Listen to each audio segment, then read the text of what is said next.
Good morning, everybody. It is so wonderful to be back here at the congregation of Shalom. I want you to know that I have tremendous appreciation for Rabbi Teller and the congregation of Shalom, because since I started teaching here in 2008 or 9, I think it's 2008 or 9, we started a program like this in 18 other congregations around Houston, partnering with Reform, Conservative, Orthodox, everyone across the spectrum, and it's really been an amazing journey. And it all started by Rabbi Teller reaching out to us and asking us to begin. And every time I come here and every time I meet Rabbi Teller, I try to reiterate my appreciation for his open and welcoming principles that really afforded us this ability to come here and to teach, regardless of label and things like that. And I think it's very, very special. But it all started here. So it's almost a 10-year journey since then of learning Torah together, all around Houston, with Torch in various different congregations. Either way. So just yesterday we read in all of our synagogues, we read Parsha Yisro. And Yisro is very, very unique. It's a very unique Parsha. For a number of reasons, and we're going to discuss them for the next little while. What's unique and why it's so special, and why every single word in the Torah is important, even the names of the portions. So you don't find many portions named after people. We have 54 portions in the Torah. We have Noach. We have Chaye Sarah. We have Yisro, Jethro. We have Korach, Balak, and Pinchas. That's it. We don't have any named for Moshe, none for Aaron, Abraham, Isaac, Jacob, Sarah, Rebecca, Rachel, Leah. We don't have anything named after Miriam or Aaron, right? All we have is some not so, some shady people and some good people, right? We have Korach, not very exemplary. Balak, not either. Pinchas was a hero. Noach was great in his generation. We limit that. And then we have Yisro, wasn't even a Jew. Right? At the time of the beginning of the Parsha. So let's talk a little bit about Yisro, and we'll see why it is so amazing that not only there's a portion named after him, but there's also the 10 Commandments given in his portion. The 10 Commandments, the end of the portion of Yisro is the 10 Commandments. And it's really an amazing thing. If you look at it, the portion begins with the following word, Vayishma. And Yisro heard. What did he hear? Mashmu Hashama Uba. What did he hear? He heard about the exodus from Egypt. He heard about the war against Amalek. He heard about the manna. He heard about all of these amazing things. He says, one second. This is something too incredible for me to just sit at home and watch and read my paper. Right? Imagine, everyone across the globe saw all of the amazing miracles that happened to the Jewish people, whether it was through the news or through their actual water splitting. It says that all the waters in the entire world split.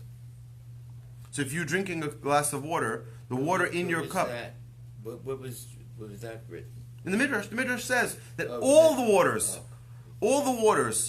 in the entire world split. Not only the waters in the sea of reeds. Right? So you have an unbelievable miracle. Everybody saw this. They open up the Cairo News. They open up the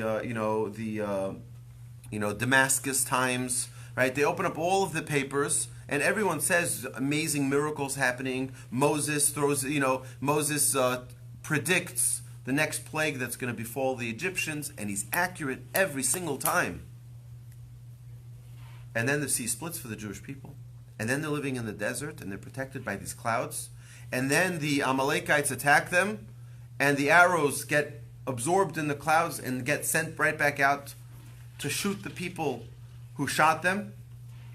I mean, it's the most unbelievable defense system. Right? Military defense.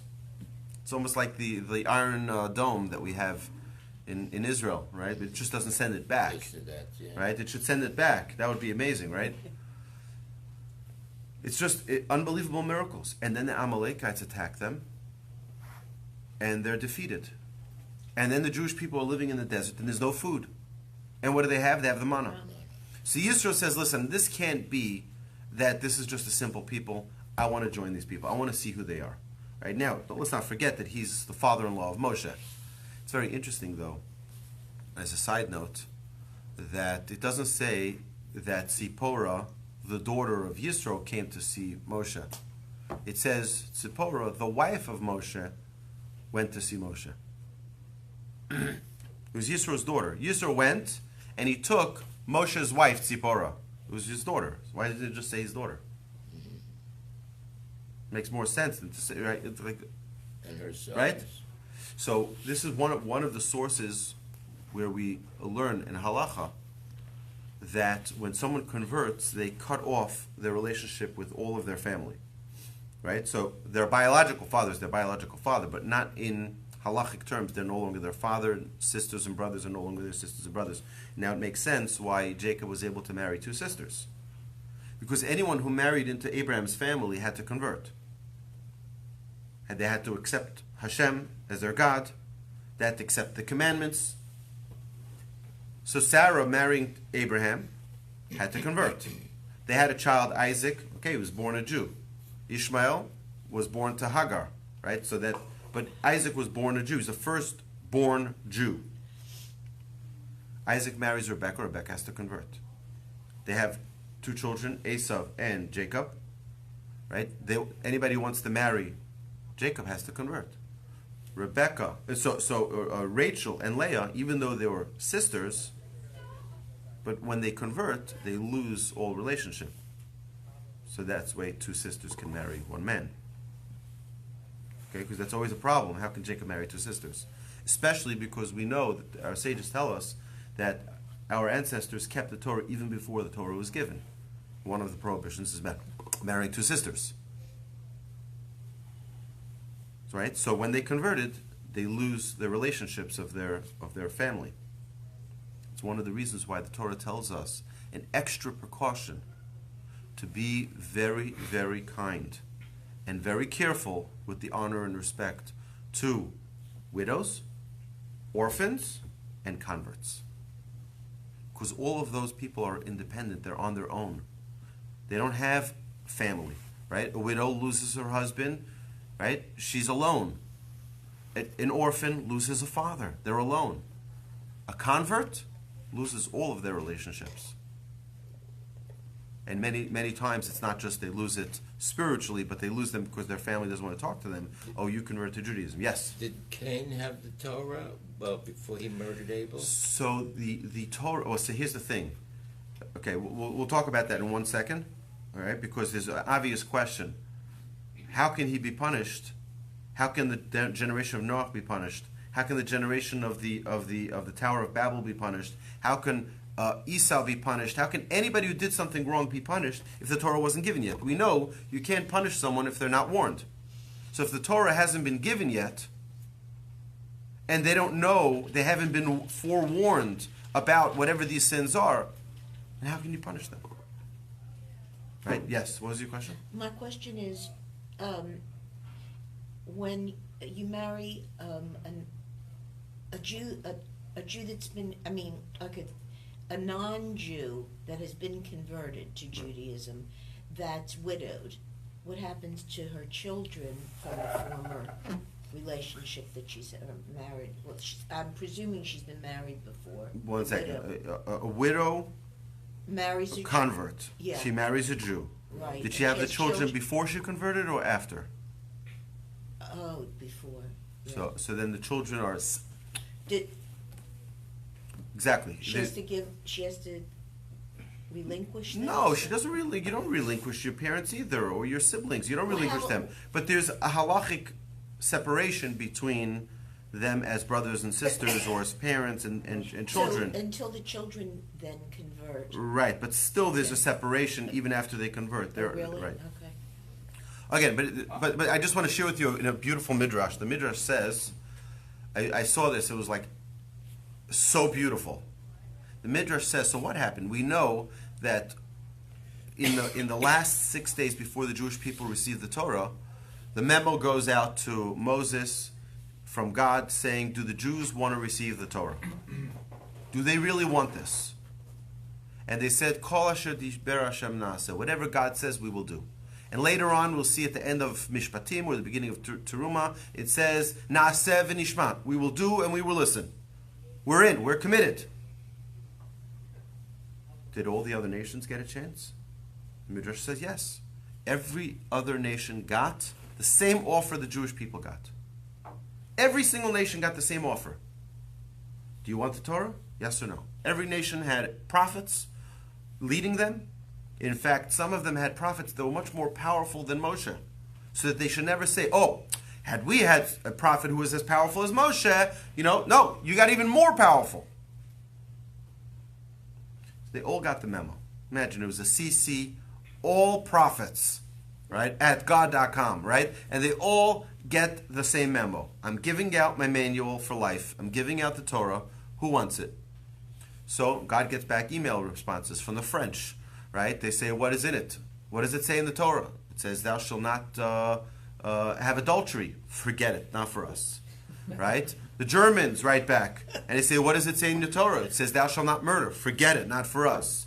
And the Arabs come back to God and say, what does it say in the Torah? Thou shalt not steal. Forget it, not for us. Every nation keeps coming back to God with a response, and every nation gets the answer and that they don't want to hear, and they say, forget it, not for us. The Jews, the joke goes that the Jews asked, how much is it? Right? And God says free. They say, we'll take 10 of them, right? So, and then they get the 10 Commandments, right? But but the truth is, the Jewish people, imagine this. Imagine that, a girl is dating this guy, and the guy is ready to propose, but he says, okay, what are the rules? I really want to marry you. But what are the rules? I don't know how that relationship's going to end up working. Are there rules? It's about love, right? It's about, do you feel a connection? The rules you'll figure out later. What, you can't date you're limiting me, I can't date another girl, right? Right? Are you crazy? Right? I'm locked in. That's not the way it works. You start negotiating like that before you're engaged, right? Think of the relationship between the Jewish people and the Almighty. The Jewish people aren't asking what are the rules. We want the relationship. We're in. We'll figure out the details later. It's a marriage. It's a bond. The Jewish people say, we want this relationship. That was Na'aseh v'nishma. We'll hear the rules later. We don't need the details now. Right now, it's about love. It's about this closeness that we have with God. So what happened to the French? Okay, so they took a vote. Their prophet goes, okay, anybody want that Torah? It says, thou shalt not have any adultery, right? So 90% raised their hand. What about the other 10%? What happened to those 10% who said, no, we want that Torah. We want that. And what's about the Muslims who said, no, we agree with not stealing? They were outvoted. And what's about those Germans who say, we don't want to kill? We don't want to murder? And what's about all these other nationalities, those other nations who say, who the minority who didn't want to accept those rules, that vote? And what about some of the Jews who said, we don't want the Torah? So the Midrash says that all of those people who voted against their nations are the future converts to the Jewish people. They wanted it, so they deserve the opportunity to be part of it. The Jews who said that they don't want it, and they were the minority, and they were outvoted by the Jews who said we do want it, Na'aseh v'nishma, those are the Jews who left the faith. Didn't the Torah say that all the Jews said Na'aseh v'nishma? The majority, yes. I didn't say majority. Don't forget that there were many Jews who stayed in Egypt. Yeah. Right? A very, very large portion of the Jewish people. Oh, really? Yes. They said, we want to stay here. Okay. Yes, sir. I had a relative, his mother was Jewish and she was our relative. The father was a Gentile. Mm-hmm. And he immigrated to Israel. And when his father died, he didn't show for the funeral. But I know that the father was a really, really nice guy, and this relative of mine was horrible, absolutely horrible, always. And I was wondering if this is the correct thing to do for him not showing up for his father's funeral. I don't know anything about the relationship. I don't know what happened there. It's like, I can't you can't judge something we don't know all the details. Look, generally speaking, one of the 10 Commandments, right? The 5th of the 10 Commandments is honor your father and mother. But it wasn't really his father then. But again, it's still, you have to have a certain respect for the conduit through which you came to this world, right? Whether or not they were Jewish or not Jewish at the time of birth. It's something which is very, very delicate, not something that I can, sitting here in Bellaire, Texas. Well, his father was right. living in Russia. Right, but again, I don't. Him all his life. I don't know the details. It doesn't sound right that someone shouldn't be at their father's funeral, right? But still, I'm not there, and I don't want to. But he was unorthodox. He became. It doesn't make a difference what they're. I don't know the details. I can't make a judgment on that. Right? Even when you do know the details, you don't know the details. Right. So you got to be careful. Right. Either way, so the Jewish people received the Torah at Mount Sinai. Right? Na'aseh v'nishma. It says ki ish echad b'lev echad. The Jewish people like one soul, like one person, like one soul, one heart. They were all unified. There was no arguing. There was no fighting. Imagine 3.2 million Jews standing around Mount Sinai, and there's no fighting. Right? There's no one that's like, hey, you're my seat. I'm the Gabbai here. Right? I'm the president of the synagogue. Right? Everyone, no fighting, no arguing. It's unbelievable. 3.2, not 2 million. Well, you have to add I'll tell you the easy calculation. You have 600,000 men between the age of 20 and 60. You have, added to that, you have women, so that's already 1.2, right? So you just double it. Then you have children, age 0 to 20, right? Which is male and female, to the average of, you generally have more children than you do parents, right? So you add let's say another 600,000. Right, so we're already at 1.8 million. Then you add seniors who are over the age of 60. Okay, again you add the same number. All right, so now we're at 2.4 million. And then it says that a quarter of the amount of people were from the Egyptians, the Egyptian tagalongs. Right, it's called the Erev Rav, where they joined. They said, we don't like this Pharaoh. He doesn't listen to God. He didn't get the message with all the plagues. We want out. We're leaving with the Jews. Turns out there were a little bit of trouble for the Jews. Right? They caused a lot of problems for the Jews. But in fact, the Midrash says that those who were dancing around the idol by the golden calf were the Erev Rav. Right? Okay, so it's about 3 million, 3.2 million, if you add that extra. Either way. So you have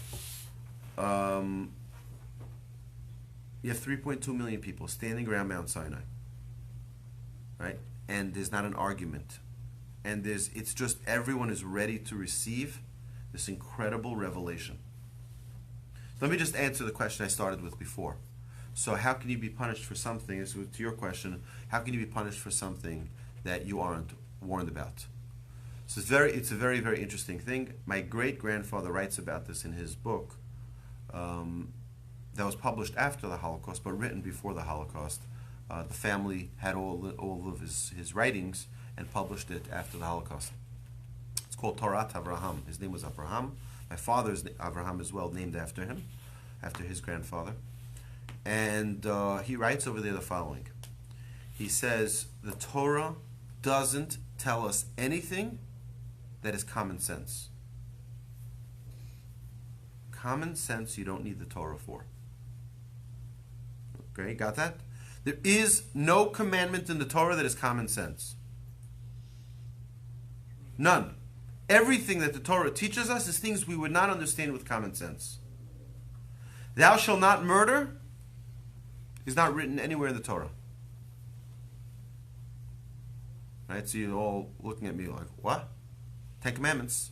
Thou shalt not murder, right? Thou shalt not steal is not written in the Torah. 10 Commandments, right? So if you look, all of the commentaries, they say, you know what it means not to steal? Do you know what it means not to murder? Murder doesn't mean not taking a gun or a knife and stabbing someone or shooting someone. That we know with common sense. We didn't need the Torah to tell us that. So what type of murder is it referring to? It's referring not to embarrass someone in public. When you embarrass someone in public, it's like murdering them. That's not such common sense. That you need the Torah to tell you. It's a totally different type of murder that we don't associate. So Cain and Abel, it's very simple. The Torah didn't need to tell us a warning for that. That's common sense. Everybody knows this is. You don't need to be brought up in a culture to know that human life is valuable. You don't murder someone else.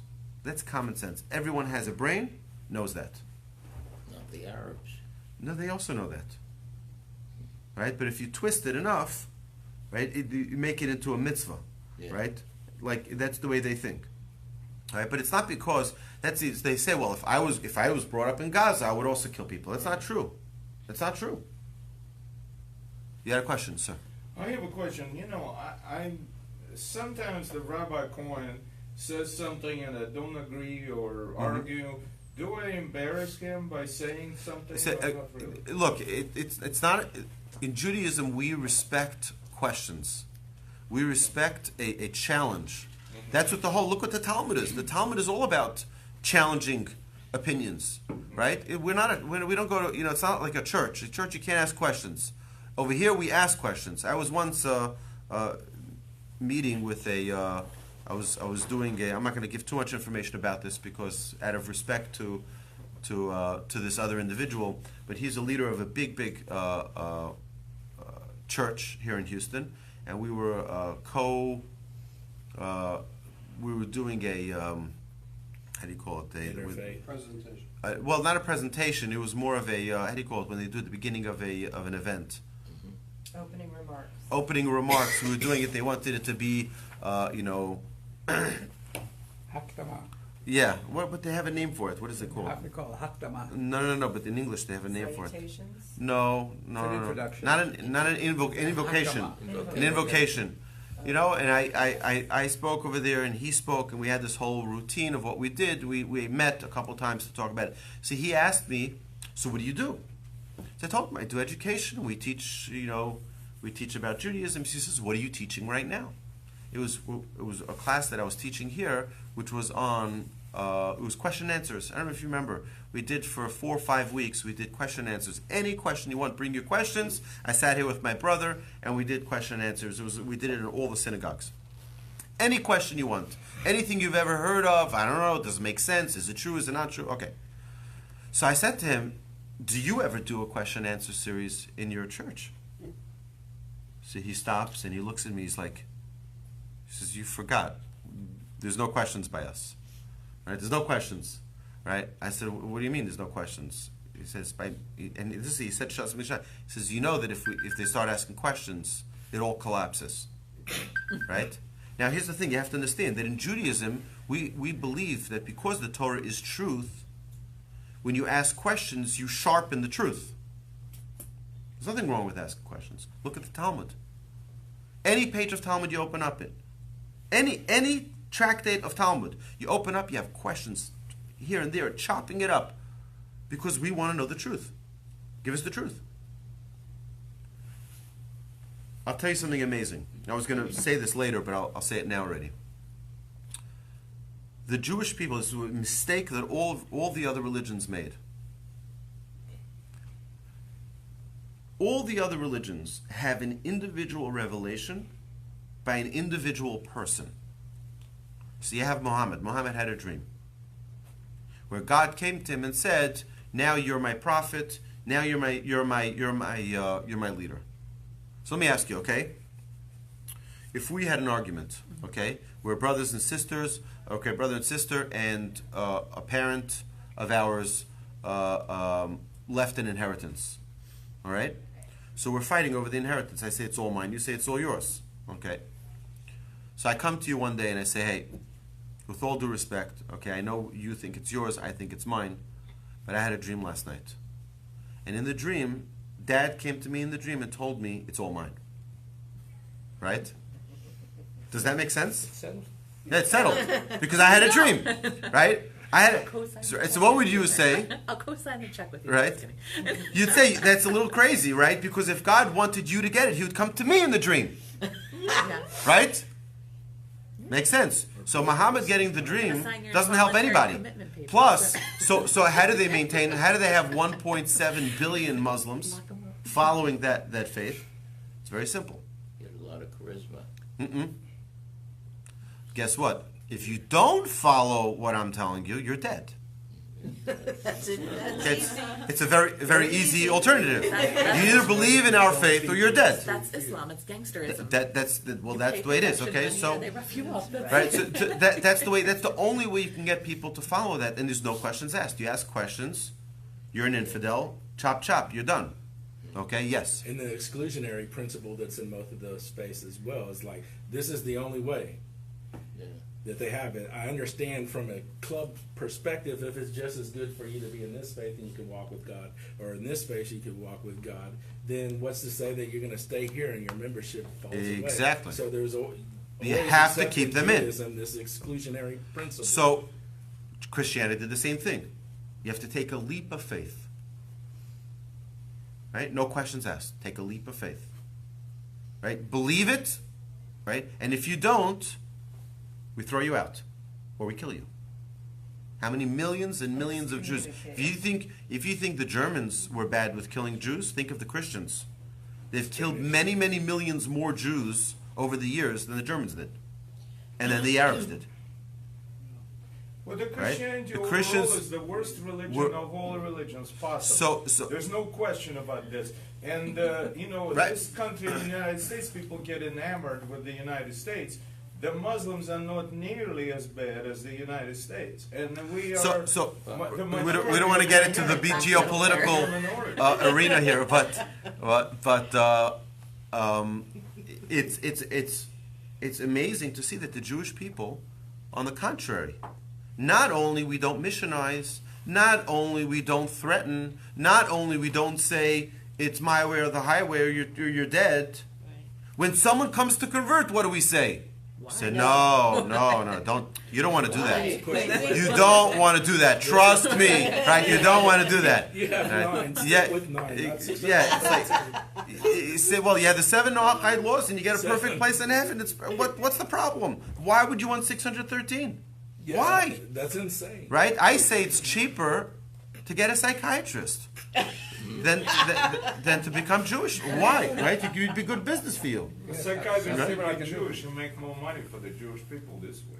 What? Well, If you have and not only that, most bona fide rabbis won't even charge for conversion. They don't want money, right? If you're really sincere and you're really genuine, right? Come join the Jewish people. But again, it's a process. It's not. You don't just say, you know what? I accept the Lord and Savior, and we're done. That's not. We don't have such a thing in Judaism, right? We don't have such a thing. No. It's nonsense. Yeah, but So what is the glue that holds us together as a people? Something that's unique. Okay, so imagine the following. Imagine I lock the doors here. Okay? And all of us here, beautiful people here in this room. Okay? I give you this book. Okay? This book is the new Torah. Okay? It's the new religion. It's called Harveyism. Okay? That's the name of our religion. It's called Harveyism.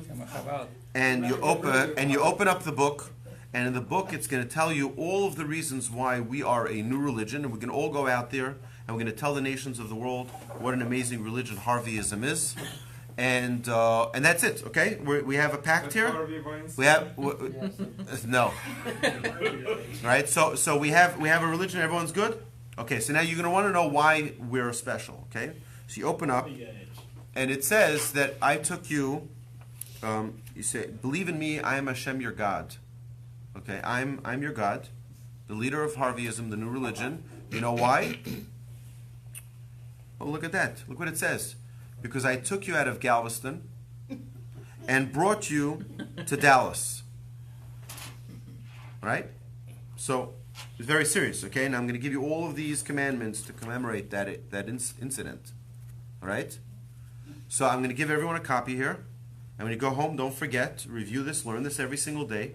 And you pray to me, your leader of your God, because I performed all these miracles to you. All right? Anybody here coming back next week? Right? To our Harveyism meeting? You'll be like, this guy's a lunatic. He's crazy. Why? Why? It's just words. There's More than no- just that. it's- You're basing a whole religion on something that never happened. Right? There's no Exactly. evidence. It never happened. Anybody here ever saw me in Galveston? Anybody who was with me in Dallas ever? No. It never happened. So, No, people will show up. People believe whatever they want. So I got That's fine. I got triggered to listen to this Louis Farrakhan 2-hour polemic about Jews are termites, blah blah blah. So I'm listening to this guy talk. He says, and the Prophet Muhammad, he spoke 17 languages and he was writing about Mars. And I'm like, well, I'm no Islam scholar, but I thought he was illiterate. Like I thought that was the miracle of the Quran, was that he couldn't read or write, and he and by came the up time with the Quran. he was But dead, there were now- 400 different versions of the Quran. But now he speaks 17 languages and he's writing about Mars. Right. And everyone's like, yes, yes. I'm like, what? Well, if you had a blade Makes no at sense. your neck, you would say that yes, yes too. So I'll tell you. Here's the amazing thing. Judaism was a public revelation in front of 3.2 million people, where God spoke, and the Jewish people heard the voice of Hashem. And not only that, every single link that we have. You know why we were at Tzitzit? Zecher Yetziat Mitzrayim, remembrance of the Exodus from Egypt. It was a revelation to the entire people. Imagine if one person says, well, that's not exactly accurate. Take the book, throw it. Right? No. Everybody saw it. Everybody witnessed it. It was a national revelation. See, all of these other religions need to do the terrifying, threatening component because it's an individual revelation that was revealed to one person, either believe it or not. The only religion that has a public revelation is the Jewish people. The only people. So we have something which is, when you look at the Torah, this is not something, you would never get away with having an entire book of the Torah written the way it's written if every single word wasn't true. Because at some point someone would have said, this is baloney. This never happened. Throw it out. Now, you know what else is interesting? Is that every single religion believes in the authenticity of the Torah. The Muslims believe it. The Christians believe it. The Buddhists believe it. Every single one. Nobody else agrees on any of the others. Nobody else agrees with the Quran. Only the Muslims do. Nobody else believes in the New Testament. Only the Christians do. Nobody else believes in any of the other documents except the Torah. Everyone believes it was God-given. Everyone believes it was given at Mount Sinai. It's unanimous. I don't think the Muslims. I think the Muslims believe that is a fabrication or What, the Torah? Yeah, or not the word fabricate. It was. They say the true Torah went to heaven. It was a forgery. But that's not what the Quran says. Oh, really? The Quran says don't mess with the Jews because they do have the real Torah. But they lost their position because they were thrown out of the land. They weren't good. They weren't following. They weren't obeying. So now we're the new religion. We're the new chosen religion. But that's not. Oh, I didn't know that was in yeah. there. They all believe it. Generally, what I noticed that the degree of anti-Semitism. And by the way, It's a lot the word worse. Jerusalem isn't mentioned one time in the Quran. Yeah, I know. It's It's over a 1,000 times in the Torah, in the Tanakh, but not once mentioned in the entire Quran. Yes. Well, the degree of anti-Semitism throughout, I was traveling the world, among the Muslims is a lot less than among the white people, the Australians, the English. I've been to the... So I was just telling my class on Shabbos, I have a class on Shabbos morning. The best American allies are Ukrainians. They're 100% anti-Semitic. That's correct. You have to go through millions of people, find somebody who doesn't hate the Jews. Right. They're I all was Christians. Right. There's no question that right. Christianity is a lot worse than religion. So I'll tell you like the question. I was approached by a lot of Muslims in Russia, and they were there's some good Muslims and bad Muslims. The good Muslims are Tatars from the up northeast. And they are the ones that would ask me why everybody hates the Jews. I'll tell you why everyone hates the Jews, okay? Why? So let's go back to our king of our religion here, Harveyism, right? So imagine it's Harvey's birthday today, and I give him a gift, I give him a lottery ticket. He says, you know something, Rabbi, I really appreciate it. I have everything I can imagine. I don't need more money. I don't need more fame. I don't need to be in the newspapers. Plus, the likelihood of me winning the lottery is nil.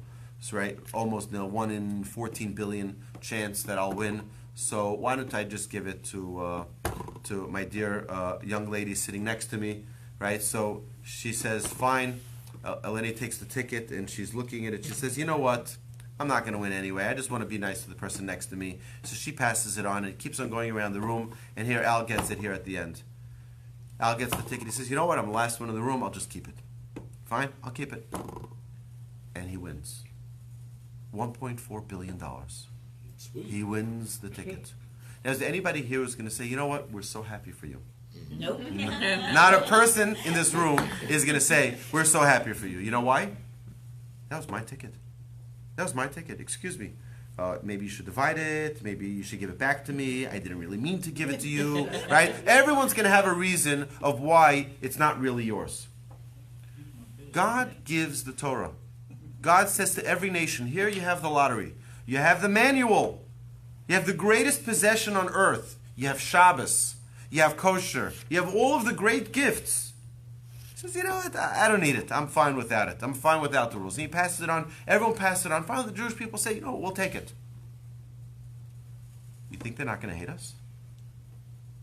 You think the nations of the world are proud when they see that every new development in technology is Jewish made? You think that makes them proud? They kick themselves.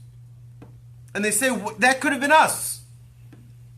You think they're happy when they see more Nobel laureates being Jewish than any other religion? And we're 0.01% of the world's population? Right? They kick themselves and say, we had this. It could have been us. Technically, Christianity could have had it. It was just like a little rabbinical dusty movement until Paul came along and he's like, hey, I Every disagree. single Nobel Prize in physics or in anything else that went to the Jews went to Ashkenazi Jews. What's wrong with Sephardic Jews? Nothing wrong? They never got any prizes whatsoever. I don't know. They didn't enter. I'm not part of the Nobel Peace Prize system. But, what's that? Maybe the committee was asking. Yeah, maybe, yeah.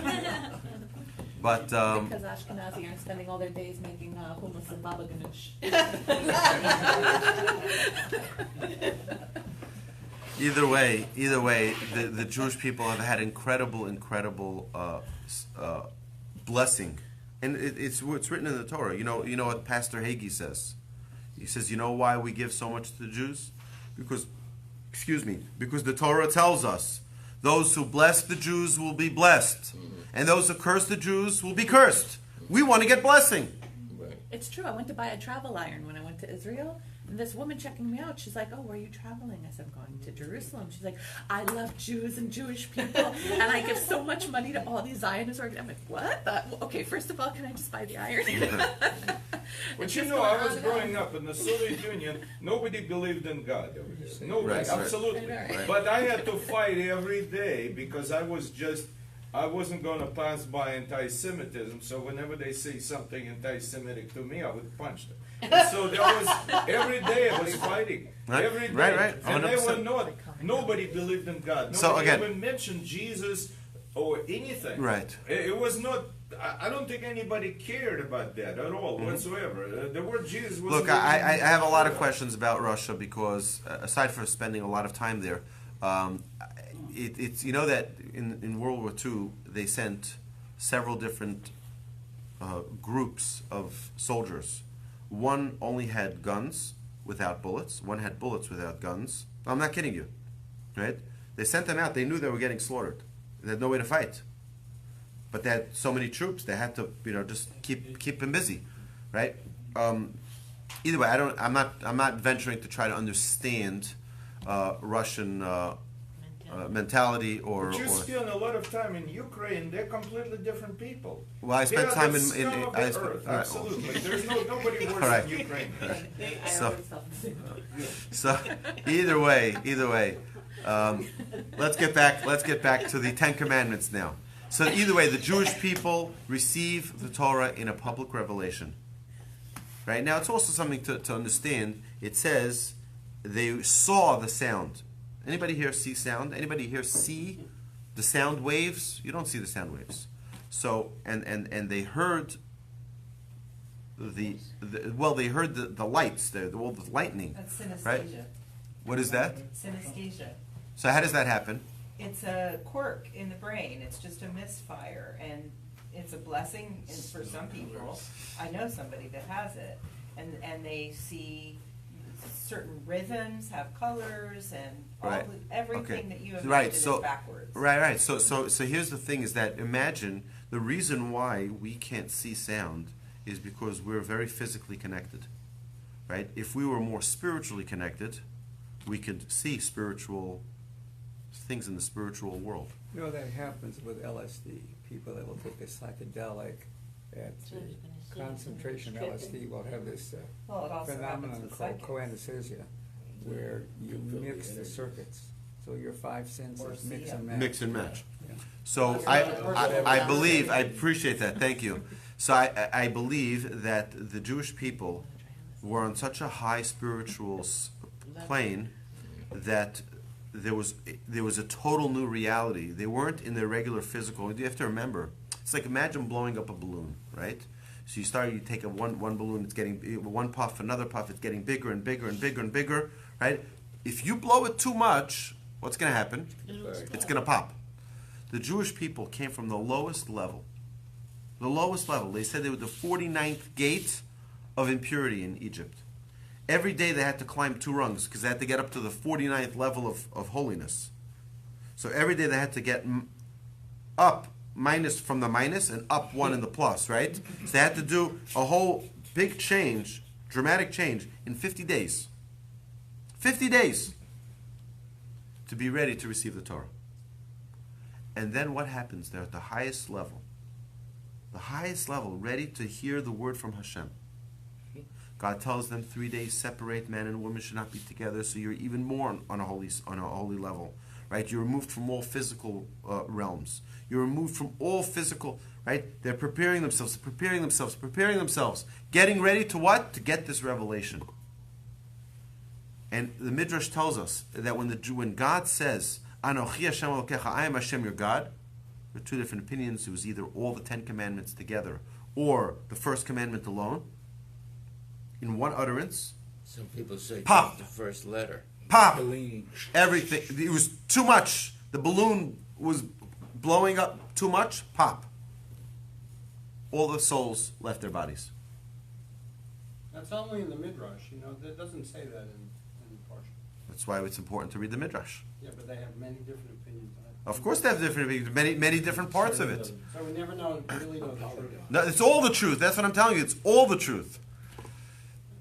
So you have now the Jewish people dead at Mount Sinai. God resuscitates them, right, or resurrects them, and then there's a second utterance. If you look at the Torah, you read the 10 Commandments.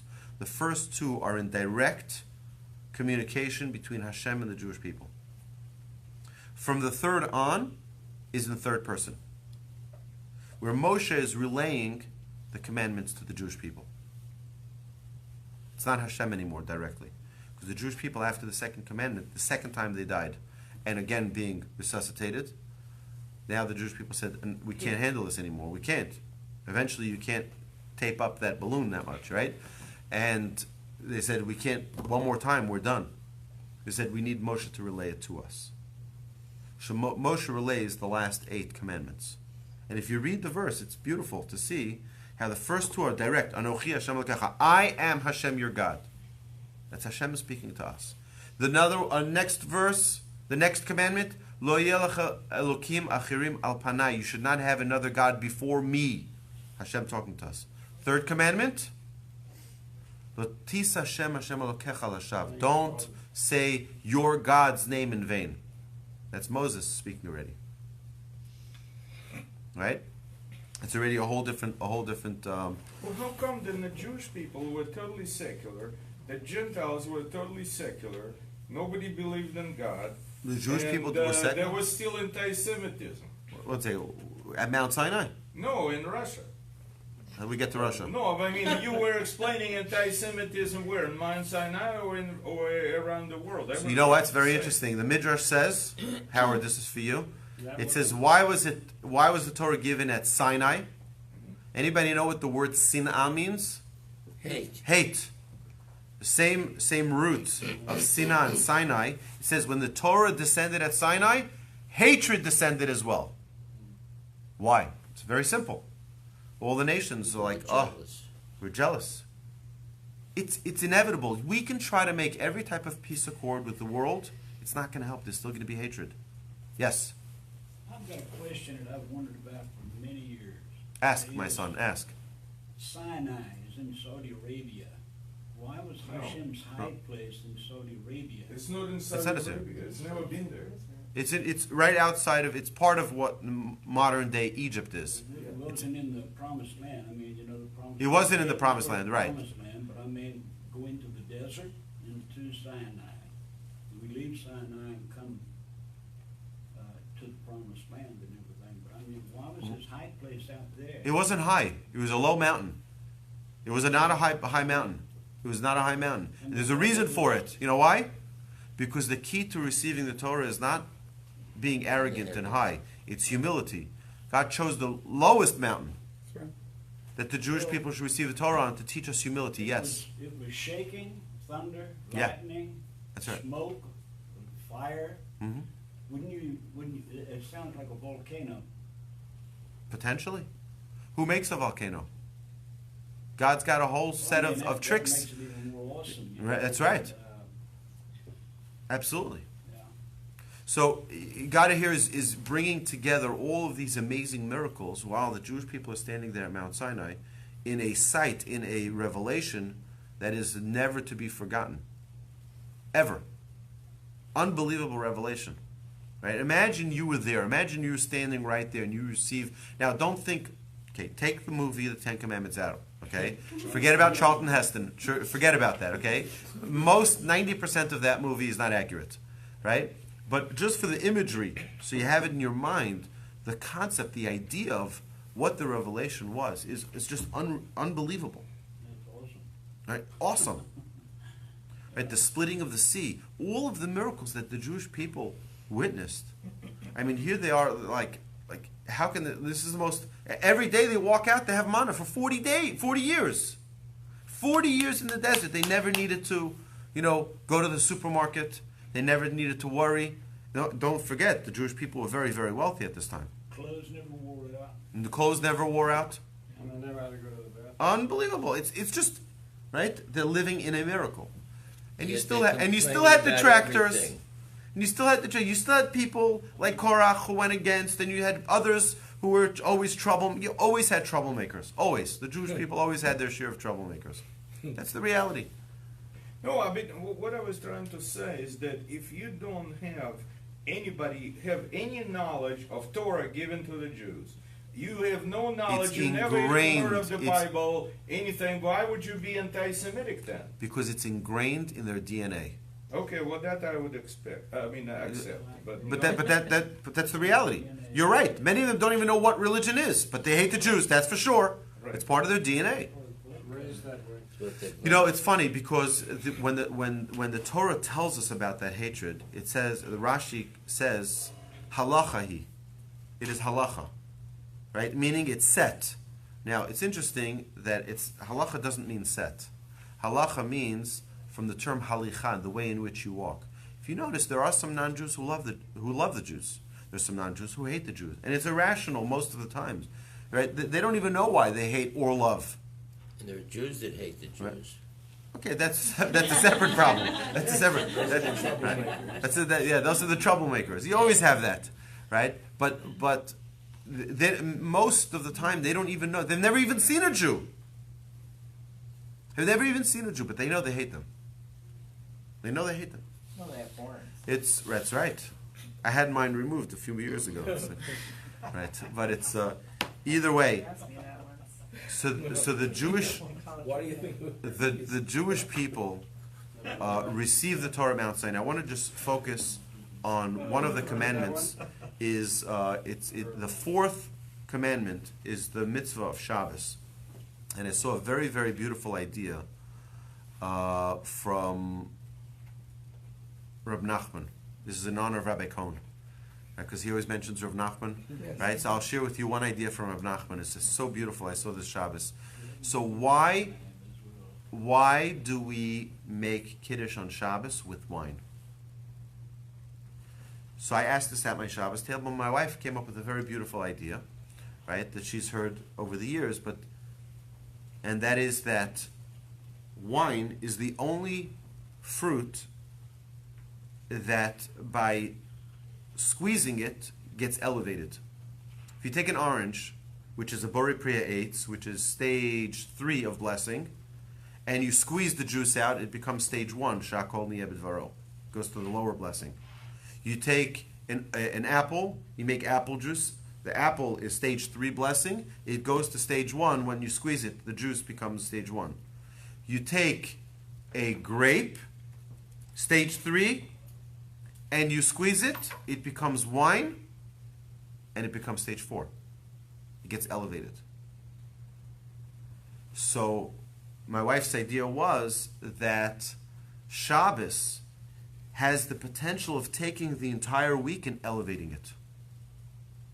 That's why we take wine and we elevate the week. We use this tool to elevate all of the mundane. Instead of making it lower, we elevate it through Shabbos.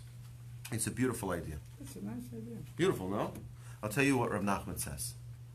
Reb Nachman says that wine could be used in 2 ways. Wine could be used to become drunk and stupid. Wine can also be used to elevate someone. Right? It says that wine has the ability to clear up a mind. It has the ability, right? It's part of the joy of Shabbos is to drink wine and to eat fine foods, right?